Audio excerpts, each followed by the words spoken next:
కాసేపట్లో తెలంగాణ కేబినెట్ భేటీ కానుంది. సీఎం రేవంత్ రెడ్డి అధ్యక్షతన సమావేశం కానుంది మంత్రి మండలి.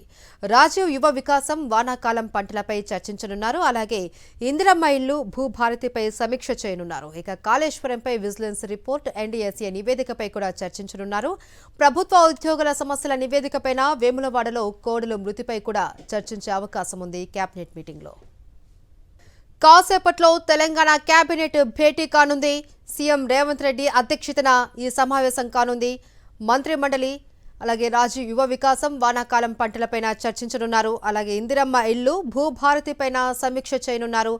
ఇక కాళేశ్వరంపై విజిలెన్స్ రిపోర్ట్, ఎన్డీఎస్ఏ నివేదికపైన కూడా చర్చించనున్నారు.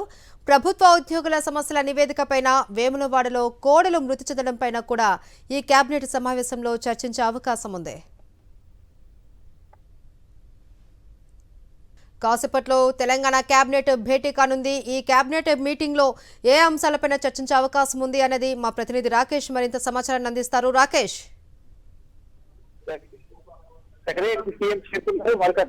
తెలంగాణ కేబినెట్ సమావేశం ప్రారంభం కాబోతోంది. చాలా రోజుల తర్వాత జరుగుతున్న కేబినెట్ సమావేశం కాబోతుందో చాలా ప్రాధాన్యత అంశాలపై ఈ రోజు కేబినెట్ లో నిర్ణయం తీసుకునే అవకాశం ఉన్నట్టుగా తెలుస్తుంది. ముఖ్యంగా గత సంవత్సరాల పాలనలో ప్రభుత్వ లోటుపాట్లపై మంత్రులందరూ కూడా సూచనలు, సలహాలు కూడా నివేదిక రూపంలో తీసుకురావాలని టీం ఆదేశించినట్టుగా సమాచారం. దానికి అనుగుణంగానే మంత్రులందరూ కూడా నివేదికలతో ప్రస్తుత కేబినెట్ వెళ్తున్నారు. దీంతో పాటు మంత్రులు నిర్వహిస్తున్న శాఖల్లో అత్యవసరంగా నిధుల కేటాయింపుకు సంబంధించిన విభాగాలకు సంబంధించిన రిపోర్ట్ కూడా తీసుకురావాలని సీఎం మంత్రులకు సూచించింది. దీంతో ఆ రిపోర్ట్ కూడా తీసుకెళ్తున్నారు. ఇంకా ప్రధానంగా చూస్తే పంచాయతీ ఎన్నికల నిర్వహణకు ప్రభుత్వం సిద్ధమైంది. ఈ మంత్ చివరిలో నోటిఫికేషన్ ఇచ్చి జూలై ఫస్ట్ వీక్ లో పూర్తి చేయాలనేది టార్గెట్గా పెట్టుకుంది.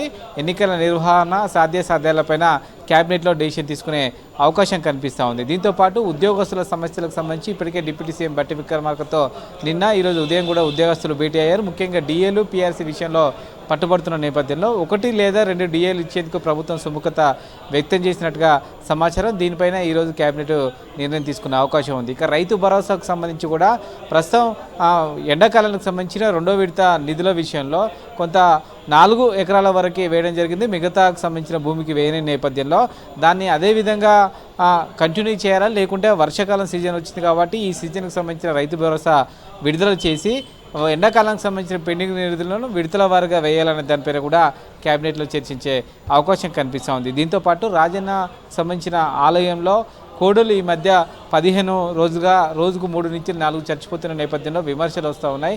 దీనిపైన ఏ విధంగా చర్యలు తీసుకోవాలో, అక్కడ సామర్థ్యాన్ని మించి కోడలు ఉన్నట్టుగా దేవాదాయ శాఖ చెప్తా ఉంది. అక్కడ ఉన్న కోడల్ని మరో గోశాలకు తరలించాలనే దానిపైన కూడా ప్రస్తుత కేబినెట్లో చర్చ జరిగే అవకాశం అయితే కనిపిస్తుంది. వర్షాకాలం ప్రారంభమైన నేపథ్యంలో రైతులకు సంబంధించి యూరియా విషయంలో కానీ, విత్తనాల విషయంలో కానీ ఎలాంటి జాగ్రత్తలు తీసుకోవాలి, మంత్రుల విషయంలో ఎలాంటి చొరవ తీసుకోవాలనే దానిపైన కూడా కేబినెట్లో చర్చించే అవకాశం కనిపిస్తుంది. దీంతోపాటు కాళేశ్వరానికి సంబంధించి ఎన్డీఎస్ఏ రిపోర్టు, అలాగే విజిలెన్స్ రిపోర్టు, 2 రిపోర్ట్లు కూడా ప్రభుత్వానికి అందాయి. దీనిపైన కూడా చర్చ చేయబోతున్నారు.